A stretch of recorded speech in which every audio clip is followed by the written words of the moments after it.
She's got her rose. Oh, it's like you're graduating again. About to go on, just waiting at the wrong place in the line. Yes, we're being salmon. Swimming upstream. Somewhere in this line, we should see Cassey Ho, the commencement speech. Oh, there she is. There she goes. There she is. How you feel? Here's my speech, and we just finished writing it like literally 2 hours ago, and I'm gonna go perform it now. That's how I feel. Good idea. All right, so I am walking on the field now. There is the audience, and here's my speech. So here we go. It is a real pleasure to introduce a person I first met as a prospective student to Whittier College. From our first meeting, I was impressed with her engagement with issues beyond her years. As a high school student, she stood and possessed an entrepreneurial spirit and started a cookie business in order to send profits to orphanages in Vietnam. In our 1-hour conversation, I learned that this young woman was knowledgeable about current events. I learned about her plan to become a doctor, although her passion was in design, and how she won a talent show with her impersonation of a Michael Jackson song. I saw the video, it's real. From the Whittier College class of 2009, may I present Cassey Ho.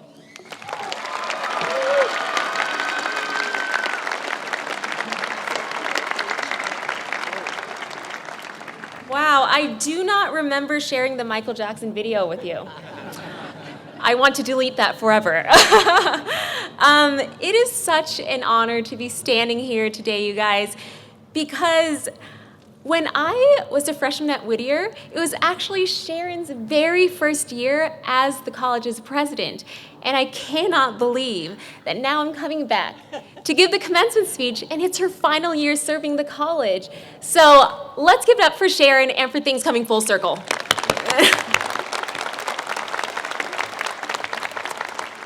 All right, so I know you guys are gonna be sitting here for a while, and seeing that I am a fitness instructor, can you guys do something with me? Yes, are you in? Okay, everybody rise again. Everybody, even you guys up there. All right, so too much sitting, looking down at your phone's gonna hurt the back, hamstrings tight. So why don't we do 10 squats in our medieval garb? Yes? I mean, I've never done it before, so let's be the first people to do it, yeah? Okay, so let me twist this over here. Okay, there we go. Okay, so proper form, y'all. Legs hip width apart, and try to sit down on your chair and get back up. I don't know. And if you're not able to, just mini pulses are okay. Okay, you guys ready? Yeah? Okay, all together now. Here we go. Count together. 10 and 9. Let's go. 8. Come on. 7. Let's go. 6. Lower. 5. 4. All the way down. 3. Last 2. Lower. And hold this one. Boom. All the way into the chair. Woo! Let's give yourselves a big round of applause. Amazing. Really, really good. Okay, you like that? All right, good, good. Okay. Woo! Lots of commotion. See, exercise, really good for you. Right, Trish? Yeah, very good. Okay. Now we're ready. We are ready. Being back here on campus makes me so emotional. I'm going to try not to cry because, okay, here, it's happening. It's happening. So many things happened here. I mean, when I look at Stauffer, who stayed in Stauffer when they were freshmen? Yeah, okay, Stauffer. I can vividly see the moment my mom and dad left me on the sidewalk, and I watched them drive away, and then I started bawling like an abandoned toddler. Anyone else or just me? Just me? Okay. When I look at the science building, which is new now, I can see myself frantically running up the stairs, trying to memorize the 4 nitrogenous bases of DNA. Let's see if I can still do it. Guanine, adenine, thymine, cytosine. Right, Dr. Fradinger, Dr. Valenzuela? Yes? Okay, I still got it. And when I look at the CI, I remember all the food I used to stuff myself with because I felt like every meal was a meal at Hometown Buffet. And I wanted to take advantage. So let's just say the freshman 15 was very real. It was very real. Seeing these buildings again, seeing my professors again, makes me realize how big a role Whittier played in sculpting me into the person that I am today. So many micro decisions were made right here, and at the time, I thought they were trivial, but they ended up changing the entire course of my career. Graduates, I'm really excited and totally honored to be speaking to you today. From poet to poet, from peer to peer, I want to take this opportunity to have a real heart-to-heart with you guys. Before you march across the stage into adulthood, if you're feeling lost, if you're feeling unsure of what you're meant to do, it's okay. Don't worry. It's totally normal. Your 20s are meant for you to figure things out. In fact, the rest of your life is meant for you to figure things out, and hopefully you'll have learned things along the way. Look, I'm not gonna stand here and pretend that I know everything, because I don't, but I do want to tell you the 5 things I wish I could have told my 22-year-old self before I headed off into the real world. So number 1, love your parents, but know they're not always right. Nervous laughter from up there. As a child of strict Asian immigrant parents, I grew up falsely advertised that there were only 3 career options for me. For my Asian brothers and sisters out there, you know what I'm talking about, right? Do we? Okay, if you don't, let me break it down for you. Us Asian kids had only 3 choices when it came to picking a career. Number 1, doctor. Number 2, lawyer. And number 3, engineer. If there was a 4th option, it would be you are a disgrace to the family. All right, so my dad decided that it was my fate to be a doctor, but the problem was I didn't want to have anything to do with that. I'd been sketching gowns ever since I was 6 years old. I was sewing clothes for my Barbies. I was designing my friends' prom dresses. So when I told my dad that I wanted to be a fashion designer, he looked at me and he said, "No, you will do no such thing." "Why?" I asked. "If you become a fashion designer, you will be poor. You will be unsuccessful." You know what that means, right? What? "It means you will have no friends." What? Friends? Looking back, I think it was the no friends part that really got to me, so I dutifully accepted my fate, tucked my dream away, and went off to major in biology. But it wouldn't be long before I realized how painful it would be to try to live out someone else's dream while I sacrificed my own. So number 2, take responsibility for your own destiny.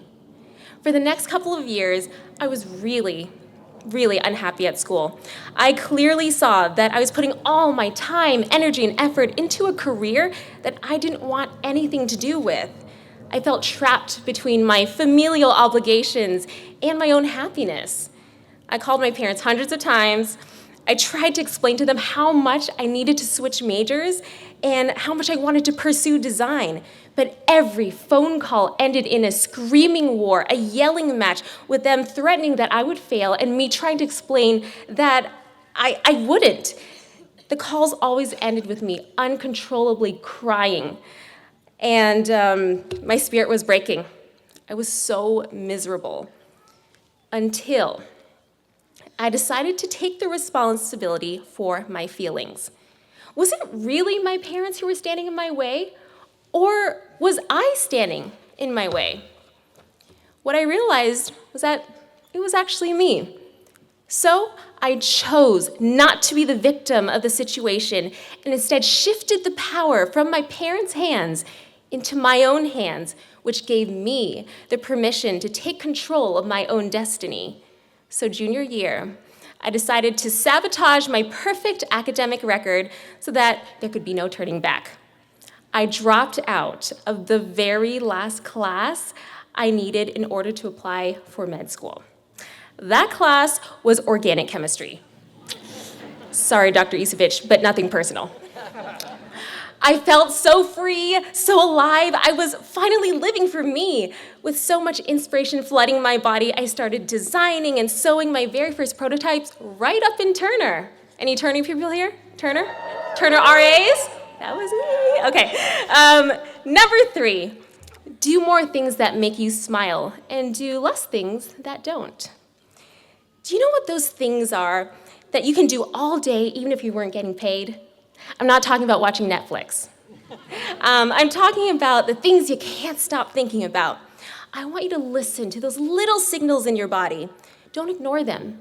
They do mean something. If you are thinking of something and it's making you breathe irregularly, or your heart is kind of tensing up, maybe that's something you shouldn't be doing.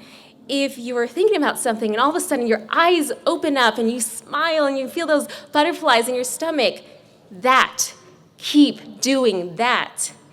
It all started with me leading some mini Pilates sessions up in Stauffer. The girls would gather in the common area and we would do some double leg lifts together. And so that's how I started teaching, just to my friends. It was also here at Whittier that I faithfully answered a Craigslist ad for an open Pilates instructor position at a gym in Uptown Whittier. Turns out, all those years of doing Mari Windsor's Pilates DVDs for 4 easy payments of $19.95 was finally paying off. I somehow got the job. Pilates was a godsend for me.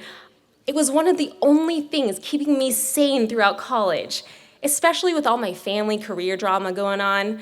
When my parents found out I was teaching, they were furious. They told me to stop wasting my time. They told me to quit immediately and go back to studying. But I decided to stick with the things that made me smile. Number 4, give, and you shall receive. Graduating from Whittier meant leaving a life I already knew so well here. This also meant me leaving my Pilates students at the gym to leave for a job on the East Coast. My students were devastated. Who's going to teach Pilates now? We're going to miss you so much. So it got me to thinking, well, how could I keep in touch? How could they still work out with me if I wasn't here? Well, that is how I got the idea to upload a 10-minute workout to a little website called YouTube. That year was 2009, and there was no money to be made, no fame to be had. It was really a different time, you guys. It was simply a video sharing site, and that's what I did. I simply shared. And number 5, if you're willing to bet on anything, bet on yourself. I was sitting in my cubicle in Boston right after I graduated, and I got a text from an old student with a photo of their finger pointing to something that sort of looked like my yoga bag in a magazine. And the text said, is this your yoga bag? My heart stopped. It was one of the bags I made in college. So I ran to the elevator, sprinted to my car, and drove over to Target as fast as I could. My body was shaking as I was walking towards the magazine stand. I found the magazine, I opened it up, and I was shaking so hard that I kept dropping it over and over again. Finally, when I calmed down, I picked it up, slowly turned the pages, and there it was. I saw it. Shape magazine had named my little yoga bag the hottest new product of the summer. It was now so clear to me what I needed to do. I quit my job. I bought a ticket to China that same day and flew out to Guangzhou the next day. I was going to attend the biggest trade show in the world to find a manufacturer. I was going to go big. Because if I were going to invest in anything, I was going to invest in myself. When I got back to Boston, I had rent to pay, groceries to buy, no income and no money, just like my dad had predicted if I became a designer. You're right at that moment. But unlike my dad had predicted, being financially poor did not mean I would have no friends. I actually was beginning to make a lot of friends, you guys. Friends online all over the world, thanks to YouTube. what started as a genuine intention to give the gift of Pilates to 40 people at the gym turned into what is now the #1 female fitness channel on YouTube, Blogilates, with over 4 million subscribers. What started as, thank you. What started as one class at a local gym right here in Whittier is a real-life format with over 4,000 Pilates classes being taught every single month all over the world. What started as one sketch in the sidelines of my bio notebook in that science building right over there is now an international multi-million-dollar activewear brand. And bonus fact, what started as me asking the tutor, "Will you help me get an A?" turned into that same guy getting down on one knee and asking me, "Cassey, will you marry me?" I knew you guys would like that. 10 years ago, Sam, who's sitting right over there, and I met at those fateful green tables in front of the business admin offices. You know what I'm talking about? I was a junior and he was a senior, and now we're getting married in October. So excited. Poets, you and I are cut from the same purple and gold fabric. We're both bred on this very same campus by these amazing professors taught to think outside of the box with our liberal arts education.